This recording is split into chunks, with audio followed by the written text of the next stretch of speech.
ওরে ওরে ওরে, দাঁড়ান দাঁড়ান, একটু দাঁড়ান, হুই না যান। চেন্নাই বনাম রাজস্থান, কে জিতিব যায় না যান। টুর্নামেন্ট থেকে তো এমনি দুই দল বাড়ির টিকিট কাটে ফেলিয়েছে, কিন্তু শিডিউলে যেহেতু ম্যাচ আছে, ম্যাচ তো খেলতে হইব, নভেলি যাইবো বা কন্ডে। এই লড়াই কারামারি কম জিতবো, কে টেবিলের লাস্টে থাকবো তার লড়াই। মান সম্মান তো একটু রাখতে হইব নাকি? দুনিয়াতে যত সমস্যা আছে তার সবগুলাই এই দুই দলের কাছে। চেন্নাইয়ের একদিন ব্যাটিং হয় তো বোলিং হয় না, বোলিং হইলে ব্যাটিং হয় না, মানে কি এই সমস্যা তো আছেই। রাজস্থানের ক্ষেত্রেও সেম, বোলিং হলে ব্যাটিং হয় না, ব্যাটিং হলে বোলিং হয় না।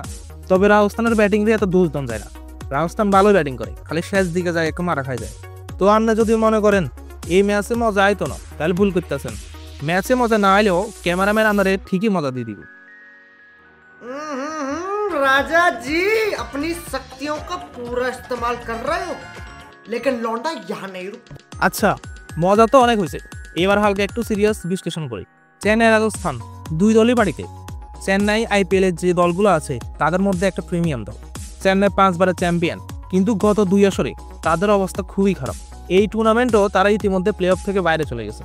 অন্যদিকে রাজস্থান হচ্ছে আইপিএল এর প্রথম আসরের চ্যাম্পিয়ন, কিন্তু নামের প্রতি এরপর আর তারা কখনো সুবিচার করতে পারেনি। এবারও তাদের সেম একই দশা। টিম তো খারাপ করছে, কিন্তু প্লেয়াররা যে খারাপ করতেছে তা নয়। টিমের মধ্যে অবশ্যই কিছু প্লেয়ার আছে যারা ভালো করতেছে। চেন্নাইয়ের দিকে যদি আমরা একটু নজর দিই, মহেন্দ্র সিং ধোনি এই বুড়ো বয়সেও তিনি দলকে ম্যাচ জেতাচ্ছেন, দলের জন্য ভূমিকা রাখছেন। হয়তো তার এটাই শেষ, আর মাত্র 2টো ম্যাচ বাকি, এরপর হয়তো তাকে আর খেলতে দেখতে পাওয়া যাবে না। এর সাথে রবীন্দ্র জাদেজা, সেও ভালো চেষ্টা করতেছে। নূর আহমেদ, সে তো টুর্নামেন্টের one of the best bowler এখন পর্যন্ত।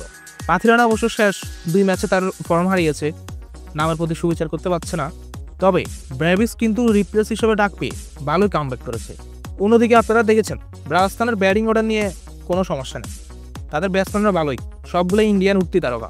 জয়সওয়াল, সূর্যবংশী, স্যামসন, নীতিশ রানা, রিয়ান পারাক, ধ্রুব জুয়েল সবাই মোটামুটি ভালোই করেছে। তাদের সমস্যাটা কোন জায়গায়? সমস্যাটা হচ্ছে বোলিংয়ে এবং ফিনিশারের জন্য তারা সিমরন হেটমায়ারকে রেখেছে, কিন্তু হেটমায়ার শুধু প্যাডে বাড়িয়েছে, কাজের কাম কিছুই করতে পারে না। বোলিংও সেম, এই জফরা আচ্ছার মাঝে মধ্যে ঠিকঠাক করেছেন, কিন্তু হাসানাঙ্গা, থিকসানা তারা সেইভাবে ম্যাচে ইম্প্যাক্ট ফেলতে পারেনি, যার কারণে রাজস্থানের এই দুরবস্থা। যদিও দুই দল বাড়িতে, কিন্তু তারা অবশ্যই চাইবে তাদের দর্শকদের কিছু দিয়ে যেতে, অন্তত জয় দিয়ে তাদের মৌসুমটা শেষ করতে। তো কি হবে না হবে তা জানা যাবে মাঠে। দেখতে থাকুন, আজ এতটুকুই, ধন্যবাদ।